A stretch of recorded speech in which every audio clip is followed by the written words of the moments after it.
Мариан Станков вече в студиото и ще ни срещне с една позабравена звезда от традициите на родния фолк. Майя. Монди, кажи ми, коя е Майя без Магапаса? Защото за Майя с Магапаса съм чувала. Майя след Магапаса е една майка, която в името на дъщеря си заминава за Америка, напуска пиедестала точно в вихара на своята кариера. И днес Майя е диджей. Диджей? Момиче, което танцува и в нощни клубове. И това всичко, за да може нейната дъщеря, която вече е голямо момиче, учи в Американската музикална академия и е тръгнала по пътя на майка си, да сбъдне нейната мечта, не своята.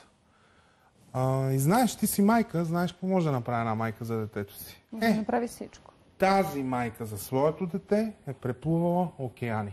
Обаче за преплуването на океана има и още две сюжетни линии. Едната е любовта, заради която Майя, след Магапаса, и преди, и по време на него е готова на всичко. И другата е, че не успява да свикне с тази трансформация в поп-фолка, в който в един момент се е оказало, че момичета трябва да си избират спонсори, за да могат да се задържат на това ниво, на което е.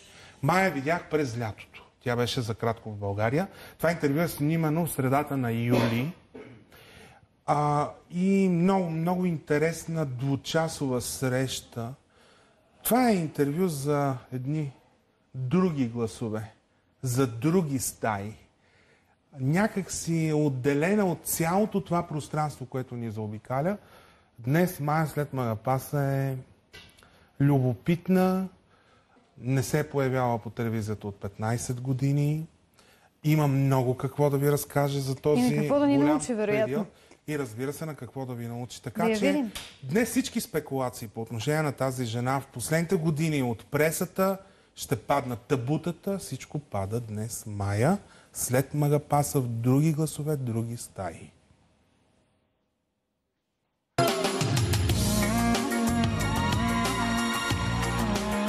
Здравейте, аз съм Майя. Известна съм повече като фолк-певицата Майя, вече бивша. Аз съм израснала в малък град. Почти в разцвета на кариерата си успял да се оттегли, за да не слуша неща от сорта "тая няма ли да се спре вече?" Всичко, което е в живота ми, аз го казвам. Нямам какво да крия, няма от какво да срамувам. Имала съм голяма мечта, която някъде съм успяла да постигна. Беше да бъда Лили Иванова. Не успях да бъда Лили Иванова, но тя е моя идол. Стояла съм пред телевизора, часове наред, с маниерите, с всичко. Имахме всичките и плочи в къщи. Баща ми лека му пръст ме записваше с ролков магнетофон, когато пея. Щастлива съм, успях да я сбъдна тая мечта, макар и не на нейното ниво. Ако трябва да опишеш живота си до тук в едно изречение, как ще звучи то? Трудно начало, много добър преход към известността и много приятно оттегляне, без шум. И сега вече е момента на изненадата, предполагам. Голяма ти не се появява по телевизията от 15 години? Почти, да. 15 години. Животът в една дума до тук. Любов. Имала съм, хората казват, една голяма любов. Не е вярно. Имам много големи любови. Зависи как си настроен ти. Не казвам, че съм влюбчива, напротив. Много трудно се влюбвам, но като се влюбя, обичам до смърт.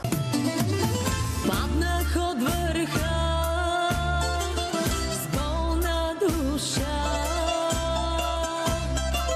и в тъмното като вълчица бие. Как изглежда животът на една отказала се от кариерата си? Не съм се отказала. Само за малко, дадох си почивка. Живота ми е много скромен. Не живея в замъци, в палати, нямам 3 коли. Работя нормални професии, плащам си данъците като нормален човек. Сама си готвя, нямам прислужница. От 2007 ти живееш в Америка. Защо емигрира? Първата причина е, че исках да дам шанс на детето си да израсне в едно друго место, където учениците няма да излязат на 13 да отидат на дискотека, да се напият и да правят някакви други неща. Да има хубаво образование, да има друг менталитет, защото виждах какво се случва. Благодарение на чалгата, естествено. Всички обвиняват чалгата. Не е така. А тя виновна ли? Не. В никакъв случай. Всичко идва от семейството. Моята дъщеря израсна между двама фолк певци и тя започна да слуша фолк музика едва преди 1 година. Тя е едно съвсем отговорно дете, което се държи супер на ниво, поради тази причина, че израсна там, сигурна съм. Не искам смях и песни. Обясни ми в какъв момент човек, който се намира на върха на кариерата си, решава да зареже всичко и да тръгне. С Магапаса, както всички знаят, решихме да се разделим, да разделим кариерите си. Разделихме се като приятели и очаквах да има някаква лоялност от негова страна. Дори да има връзка да не афишира така в нашия град, Свиленград. Поне докато детето не живееше в този малък град, в който той си позволи да се покаже с някои хора. Не беше честно и това много ме обиди, за което съм простила. Аз също имах връзка в този период, никой не разбра. Беше ми доста смачка на егото. Справих се в името на Кристияна. Казах си, аз ще продължа напред, каквото и да се случва. Точно тогава дойде и момента в музикалния бранш, когато трябваше да си търсим спонсори, за да можем да продължаваме напред и да правиме песни и клипове. Нещата като цени скочиха доста нагоре. Не можах да се пречупя.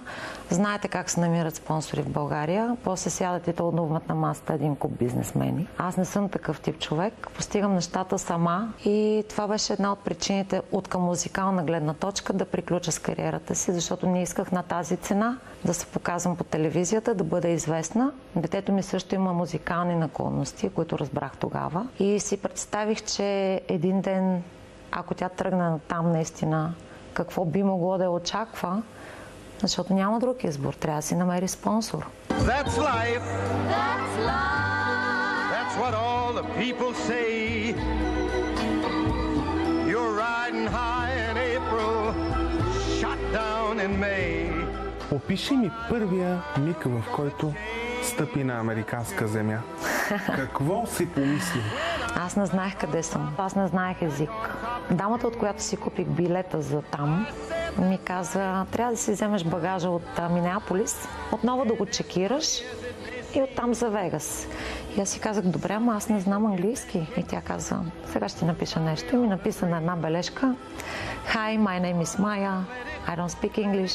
Can you help me, please? Първите 2-3 години бяха, може би, най-големия кошмар, защото един ти каже едно, друг ти каже друго. Бях без Кристияна, тя беше тук. Много пъти съм си събирала куфарите вечерта и съм казвала, утре ставам, купувам си билета и си заминавам. Какво работеше в това време, в тези 3 години? Първата година и половина не работих. Бяха много спекулативни години, защото се пишеха какви ли не неща, аз нямах документи. Имах някакви събрани пари, с които изкарах през тази година и половина. Имах мъж до себе си, в който бях удовлюбена. С когото си тръгнала от България?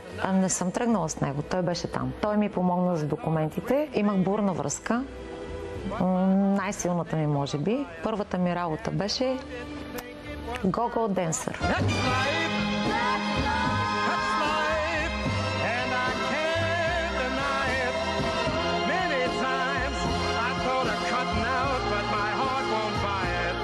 Означава танцорка в нощен клуб.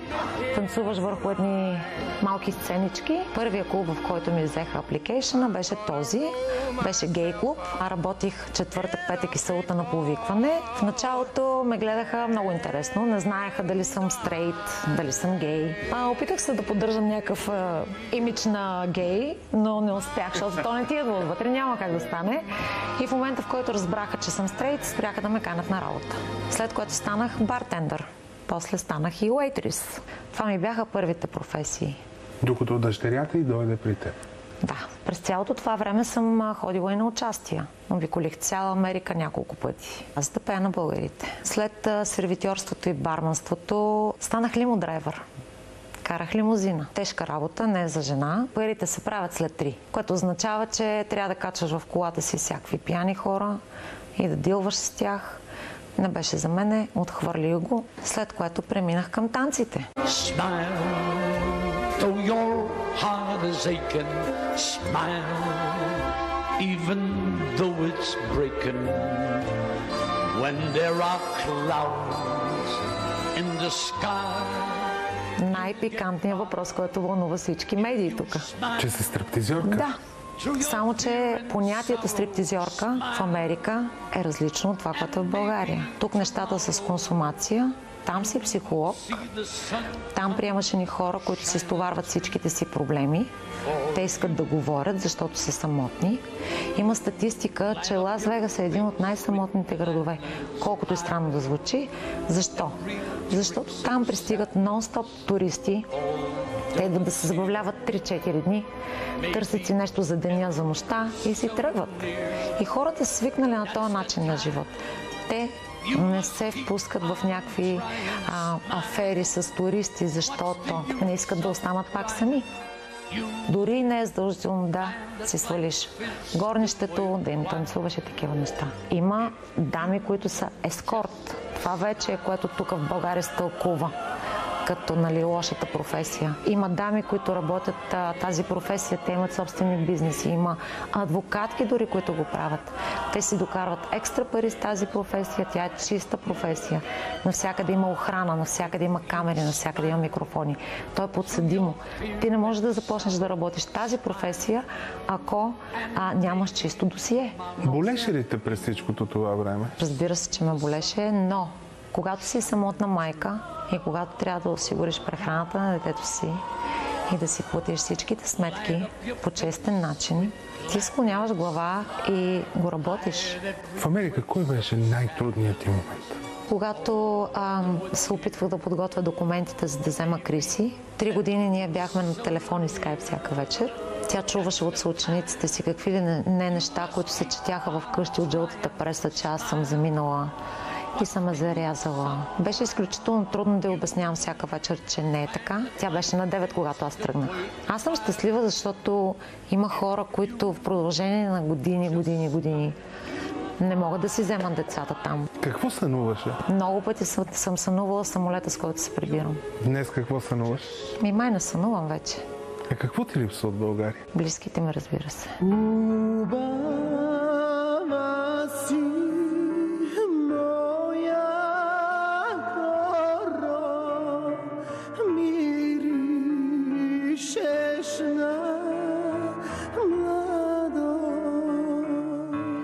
Как изглежда България, погледната от прозореца на къщата ти в Лас Вегас? Изглежда ми много модерна, много развиваща се. Хората, поне така се представят, са много отворени към всичко. И виждам, че доста хора се връщат насам, хващат гората. И това е много хубава тенденция. Аз не съм още на този етап. Смятам, че един ден я ще го направя. Но има ли път назад? Мислиш ли за него? Това са ми корените, няма как. Мисля, разбира се. Но на този етап не смятам да се връщам, защото Криси учи и аз трябва да бъда там, за да я подкрепям. Тоест Америка не е за винаги? Не. Усещам само с тебе. Ще те изгаря нежно, аз съм любовта. Сега обаче, когато наблюдаваш поп-фолк отстрани, как ти изглеждат нещата в него? Като музика, аранжимент и клипове на много високо ниво. Не ми харесва начина на изпълняване на песните, няма идентичност. Повечето са като матрицата, имитират една певица, няма да казвам името. Звучат с този дрезгав тембър, който има тази певица и българска певица, поп певица. Не можеш да познаеш коя певица пее. Всички искат да приличат на Гери Никол. Абсолютно. Как ми прочете мислите? Не е трудно. Да, тя е уникална, страхотна, но не трябва всички да сме Гери Никол. Хубаво е да има конкуренция. Това те гради. Обаче прекаляват с това да се конкурират, да се покажат кой е по-по. Защо не успяхте да разбиете клишето, че в този бранш са едни момичета, готови са на всичко, само и само за да успеят? Защото, за съжаление, много колежки си позволиха да вземат пари от спонсори. Те се сравниха с земята при това, че искаха пари, за да си направят продукцията или концертите. Какво е лошото в този жанр? Че в момента нещата ги правят на всяка цена. Загърбват приятелство, стари отношения, само и само да бъдат номер 1. Ние сме в България. Колкото е си номер едно, това е България. Ако се бориш на световно ниво, тогава да. Цената не си струва. Да. Тежко влизаш в клуба, маса зона VIP, пази ти се винаги. Каза, че има връщане към музиката. Има. Че те сърбат ръцете за нова песен. Стария поп-фолк ще бъде. Ти ще се върнеш в България, за да правиш малко кариера. Лов, пак излязъл си на лов. Не е време за любов, за друго си готов. Хит, ти си яко секси хит. Женските усти шепнат името ти. Аз ще се върна в България, за да угодя на всички мои фенове, които ми пишеха през годините, че им липсвам и че искат нещо ново от мене. So much life I've left to live, and this fire's burning still. When I watch you look at me, I think I could find the way. Да поговорим за любовта. Не се приемам като най-красивата жена, но има нещо в мене, което привлича мъжете, за което съм безкрайно благодарна на висшата сила. Имала съм 3 големи любови. За мен любовта винаги е била водеща сила. Аз обичам безусловно, всеотдайно, абсолютно вярна съм. Ако съм с някой, съм там докато приключи. Но какво научи за мъжете с години? То всеки е различен. Научих, че те ще си останат едни деца. Научих, че не трябва да им се казва абсолютно всичко, защото в последствие ти играе така лоша шега в гърба. Без жената мъжа е нищо. А за големите любови какво научи? Пак ще ги има. Аз вярвам в това. Чакам я. Изглеждаш като жена, която е изгорила доста мъжки сърца. Не. Не? Не. Само 3. Аз не съм ги горила. Те ме гориха мене. А те ме гориха мене. И 3 случаи ли такива бяха? Не. Само единия. Скромна си. Само единия. Да. Аз не обичам да наранявам. Добре, каква жена си ти? Фатална, ревнива, непримирима? Ревнива. Ревнива? Да. Когато нямам причина, не съм. Не задавам въпроси. Просто искам човека, когато е с мен, да е с мен. Няма проблем. Ти за любовта си готова. Аз отивам на другия край. Аз това направих. Отидох на другия край. Континенти сменяш ти. Отидох на другия край на света за любов. И защо тя не се случи? Не се случи просто. Няма да говорим за това. Не е имало обиди, изневери и тем подобни неща. Просто така се случиха нещата. Не беше възможно. Но беше красиво. И силно. Ако можеше да върнеш времето назад, коя е грешката, която никога няма да повториш много? Аз съм безгрешна, бе, човек. Сериозно. Не съм грешила. Чиста съм пред съвестта си. Ти си някаква странна Мадона, облечена в тялото на съблазнителка. Беше много интересно, защото казваш съблазнителка. В началото живеех на квартира, имах съквартирант. Една вечер той ми казва: абе, ти знаеш ли, ти си много странна. Аз, така като съм те гледала преди, винаги съм си мислила, че ти си мъжеядка, че всяка вечер в леглото си имаш мъже. Ти се прибираш всяка вечер тук сама, лягаш си и си спиш. Какво е това, нормално ли? Казвам, това съм аз съм монотонна по отношение на мъжете.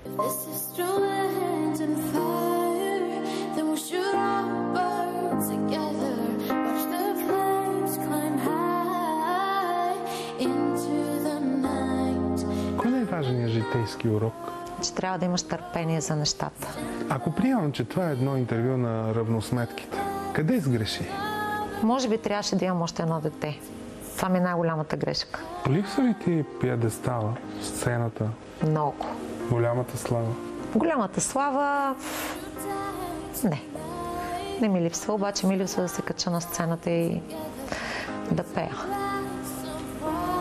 Коя песен най-често служеше в Америка? Не тъгувай моя мъко. Лили пак. Лили, Петър Чернев. Тежки песни. Аз съм сантиментална. Едно нещо, което не знаят хората за теб, Мая. Кое е то? Аз съм открита карта. Наистина. Не крия. Няма какво да крия. Какво ще пише в твоето завещание? Какво искаш да бъде то? Оставям любовта си на всички вас. Майя, ако беше Господ, какво щеше да казваш за себе си днес? Беше един добър човек, беше много силна, справи се по възможно най-добрия начин, за което се гордея с нея. Ако беше песен, коя песен щеше да си ти? Стари мой приятелю. Отгледахме децата си. Пак Лили? Да. Тя ми е моето детство.